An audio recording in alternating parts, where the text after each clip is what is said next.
அனைவருக்கும் வணக்கம். நம்ம இன்றைக்கி வந்து லைனிங் ப்ளவுஸ் வந்து ஆரி ஒர்க்கு போடுறதுக்கு வரைகிறதுக்கு எப்படி வரைகிறது அப்படின்னு சொல்லி போதுங்கன்னு ஃப்ரெண்டு ஒருத்தவங்க கேட்டிருந்தாங்க.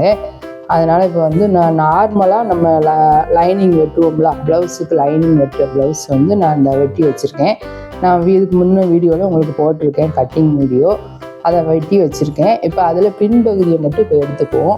பின்பகுதியில் நம்ம ஏற்கனவே கழுத்தை வரைஞ்சிருக்கோம்ல, அது பக்கத்துலேயே நம்ம இன்னும் ஒரு 1/4 இன்ச்சு தள்ளி ஒரு லைன் போட்டுக்குவோம்.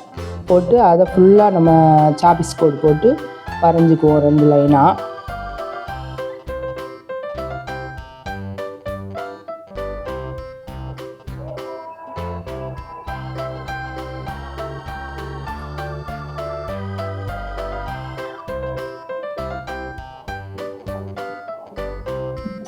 அதே மாதிரி இந்த பக்கம் வரைஞ்சிக்குவோம்.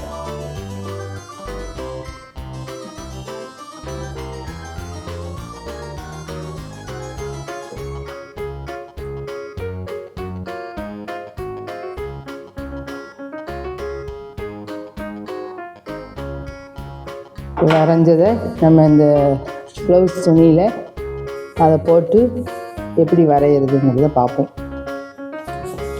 இப்போ இதை நல்லா விரிச்சுக்கோங்க. இதில் பார்டர் வந்து பின்னாடி உங்களுக்கு லைட்டாக வந்தால் போதுமா, ரொம்ப வர வேண்டாமா கீழே. அதனால் நம்ம இது வரைஞ்ச துணியை இப்படி போட்டுக்குவோம். அந்த சைடு பெரிய பார்டர் வந்து கைக்கு, இது பின்பகுதி. இதில் வந்து பின்பகுதியில் இதில் வந்து நான் கீழே வந்து ஒரு 1/2 இன்ச்சு எக்ஸ்ட்ரா விட்டுருக்கேன்.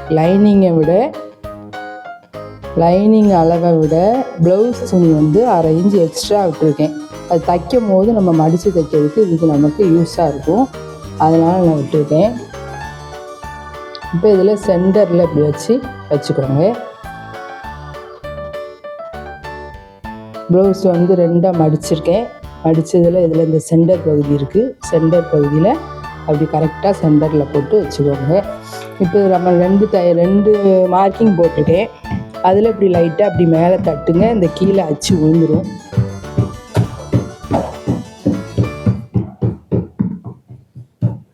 விட்டுட்டு அதை நம்ம அச்சு விழுந்த பிறகு அதை வரைஞ்சிக்கலாம். இப்போதைக்கு இந்த சுத்து பகுதியெல்லாம் வரைஞ்சி மார்க் பண்ணிக்கிடுவோம்.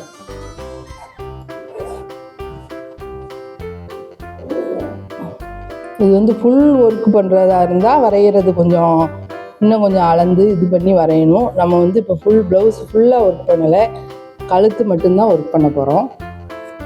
இப்போ இது வரைஞ்சிட்டேன். இப்போ இதை எடுத்துடுவோம்.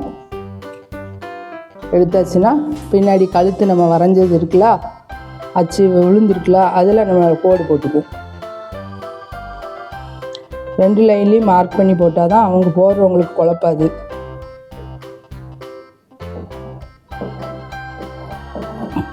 நான் இப்போ வரைகிறது வந்து கட்டிங் லைன், இதில் தான் நம்ம கட் பண்ணுவோம்.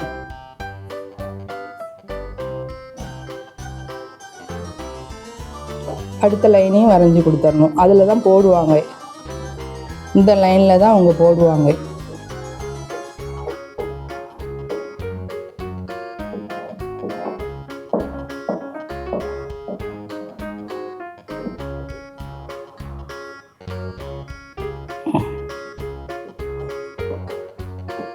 வரைஞ்சாச்சு, பின்பகுதி வரைஞ்சாச்சு. அவங்க இந்த வெளி லைனில், இந்த உள்ள லைனில் போட்டு கொடுப்பாங்க. நம்ம இந்த லைன் வந்து நம்ம வந்து எப்போவுமே வரைகிற கட்டிங்கில் பகுதி, இதில் தான் அவங்க ஆரம்பித்து ஸ்டிச் பண்ணி கொடுப்பாங்க ஆரி ஒர்க்கு. இப்போ பின்பகுதி முடிச்சிட்டோம். இப்போ கை எப்படி வரைகிறதுன்னு பார்ப்போம்.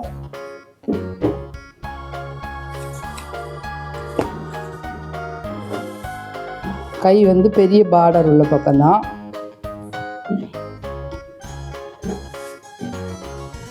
இப்போ கை பகுதியில் கையை எடுத்துக்குவோம். கையில் வந்து கீழே மடித்து தைக்கிறதுக்கு 1 இன்ச்சு விட்டுருக்கேன். அதே மாதிரி இங்கேயும் 1 இன்ச்சு விட்டுட்டு நம்ம நெட்டுக்கு கோடு போட்டுக்கணும். 1 இன்ச்சு மடக்கிடுங்க. இப்படி மடக்கிட்டு இந்த துணியில் சென்டர் பார்த்து வச்சுக்கோங்க. இது வந்து ஒட்டு தான் கொடுக்கணும். நமக்கு இந்த துணி பத்தாது, வெளி துணி வந்து பத்தாது, லைனிங்கும் பத்தாது, ஒட்டு தான் கொடுக்கணும். இப்போ நம்ம மடித்து வச்சுட்டு இந்த அளவுக்கு நம்ம கோடு போட்டுருவோம். இங்கே தான் ஆரி ஒர்க்கு போட ஆரம்பிக்கணும் அவங்க. இதில் போட்டு தந்தாங்கன்னா இது வந்து மடிக்கிறதுக்கு எக்ஸஸாக உள்ள துணியை நான் இதில் உள்ள மடக்கிட்டேன். லைனிங்கில் எந்த அளவுக்கு உள்ளதோ அதை மடக்கிட்டு நம்ம கோடு போட்டுக்க வேண்டியதான். இதுதான் அவங்க போடுற இடம். இந்த சென்டர் மார்க்கிங்க்கு நேராக இதில் ஒரு கோடு போட்டுக்கோங்க. இது சென்டர்னு தெரியறதுக்காண்டி மேலே கையை எப்படி வரைஞ்சிக்கோங்க, அந்த அளவை அப்படியே வரைஞ்சிக்கோங்க. இது மார்க்கிங், சென்டர் மார்க்கிங். இப்போ நம்ம இதை எடுத்துடலாம். இவங்களுக்கு வந்து கை சுத்தல் வந்து 14, 14ல் பாதி 7 ஃபுல்லாக நம்ம போட வேண்டாம். 6.5 இன்ச் மார்க் பண்ணால் போதும். அப்புறம் தைக்கும் போது கஷ்டமாக இருக்கும். 1/2 இன்ச்சு குறைச்சி மார்க் பண்ணால் போதும். இங்கேவும் அதே 6 தான். சென்டர்லேருந்து அதுக்கு தான் சென்டர் மார்க்கிங்கை முதல்ல போட்டுக்க சொல்கிறேன். அவ்வளோதான். அவங்க போட ஆரம்பிக்கிற இடம் இந்த இடத்துல. இதில் ஆரம்பித்து உள் பக்கமாக இப்படி போடுவாங்க 6. இப்போ இந்த பக்கம் வரைஞ்சிட்டோம் கை. அடுத்து இந்த பக்கம் வரைஞ்சிப்போம். இப்போ இதில் நீங்கள் ஃபுல் ஒர்க்கு பண்ணுறதா இருந்தால் ப்ளவுஸில் இப்போ இதில் தையலுக்கு இடம் போகும்லா, அதுக்கு ஒரு லைன் இப்படி போட்டுக்கணும். இந்த அளவுக்கு போட்டால் போதும், ஃபுல் ஒர்க்கு பண்ணுற மட்டும். இல்லைன்னா அது தேவையில்லை. இப்போ இந்த ப்ளவுஸுக்கு ஃபுல் ஒர்க்கு கிடையாது. இப்போ ஃபுல் ஒர்க் இங்கே வரைக்கும் போடுறாங்க அப்படின்னா அதை விட்டு ஒரு 1/2 இன்ச்சு விட்டு நீங்கள் மார்க் பண்ணிக்கணும். இப்போ ஒரு பக்கம் கை வரைஞ்சிட்டோம். இது இன்னொரு பக்கம் கை. இதுலேயே அதே மாதிரி 1 இன்ச்சு கனெக்ட் பண்ணி மடக்கி வச்சுட்டு லைன் போட்டுக்க வேண்டியதான். அதான் அவங்க ஆரி போடுறதுக்கு உண்டான இடம்.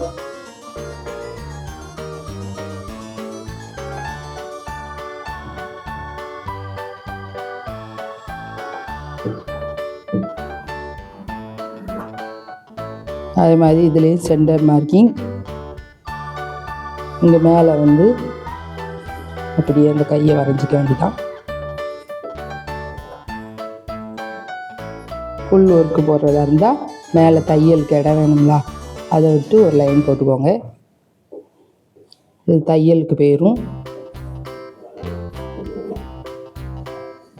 இப்போ இதில் கை மார்க்கிங் வந்து 7 7 14 சொன்னேன். அதில் 1/2 இன்ச்சு குறைச்சிக்கிட்டு 6 போதும். அப்போ தான் தைக்க வசதியாக இருக்கும். 2 பக்கமும் 6 வச்சு இதை மார்க் பண்ணிடணும். அப்போ அவங்க போடும்போது என்ன செய்வாங்க, இந்த மார்க்கிங்லேருந்து இந்த மார்க்கிங் வரைக்கும் மட்டும் போடுவாங்க. இப்படி இந்த இடத்துல ஆரி போடுவாங்க. இப்போ பின்பகுதி வரைஞ்சிட்டோம். இப்போ முன்பகுதி வரையணும்.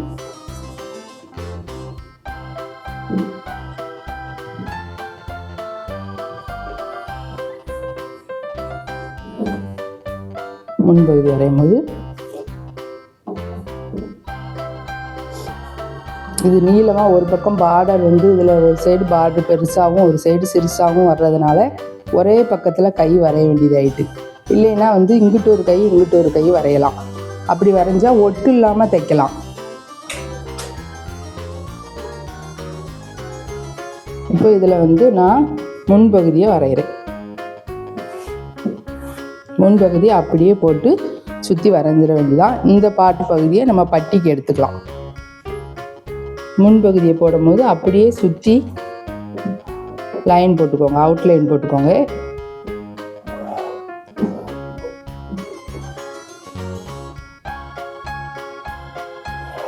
இந்த கழுத்து போடையில் நீங்கள் கவனமாக போடணும். இது ரைட் சைடு உள்ளதில் தான் ஒர்க் பண்ணணும். இடது பக்கம் வந்து saree மறைச்சிருங்களா. இப்போ நம்ம ஃபுல்லாக வரைஞ்சிட்டோம்.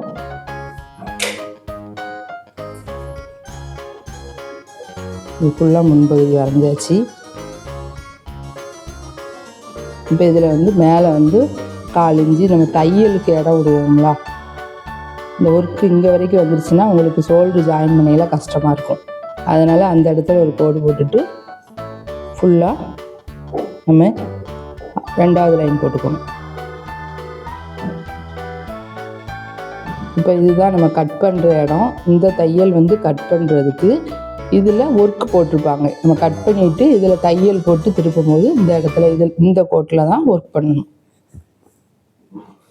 அவ்வளோதான். நம்ம ப்ளவுஸுக்கு நம்ம கட் பண்ண துணியை வச்சு வரைஞ்சி முடிச்சிட்டோம்.